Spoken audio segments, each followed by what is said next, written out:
আগামী 30 বছর যদি বিশ্বে কোনো তেল নাও থাকে, ওরা চলতে পারবে, প্লেন উড়াইতে পারবে। ওদের মিলস বন্ধ হবে না, ফ্যাক্টরি বন্ধ হবে না, ওদের ইন্টারনেট সেকশন বন্ধ হবে না, বিদ্যুৎ বন্ধ হবে না, ওদের কোনো কিছুই বন্ধ হবে না, কোনো প্রযুক্তি বন্ধ হবে না। এত তেল তারা রিজার্ভ করলো কি দিয়ে? ওর দেশে ছাপানো বিনামূল্যের ডলার দিয়ে। এবং সেই ডলারটা আমরা নিলাম, নিয়ে আমরা মাশাআল্লাহ অট্টালিকা নির্মাণ করলাম, আর মনে করলাম যে মাশাআল্লাহ আমি তো খুব ধনী হয়ে গেলাম, সমৃদ্ধি অর্জন করলাম। এরপরে তারা আরবদেরকে বুঝালো, ইয়া শাইখ, আরবদেরকে বুঝালো, হাবিবি, ইয়া হাবিবি, কাছে আসেন, শোনেন, আমরা আপনাদের কাছে তেল আছে, আপনারা তো তেল বয়কট করে দিয়েছেন, আর তেল ছাড়া তো আমাদের যুদ্ধ বিমান ফ্লাই করছেন।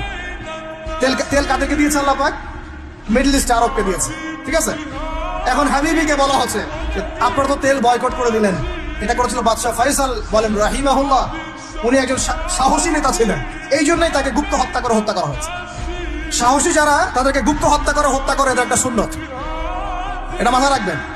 খুব ট্যালেন্টেড একজন দেখবেন, খুব ট্যালেন্টেড একজন বিজ্ঞানী দেখবেন হঠাৎ নাই, তাবাস করে মিসাইল এসে পড়ে গেল।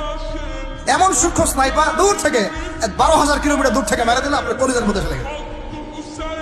এগুলো জেনে বুঝেই আমরা প্রতিদিন সকাল করি, সন্ধ্যা করি, আলহামদুলিল্লাহ।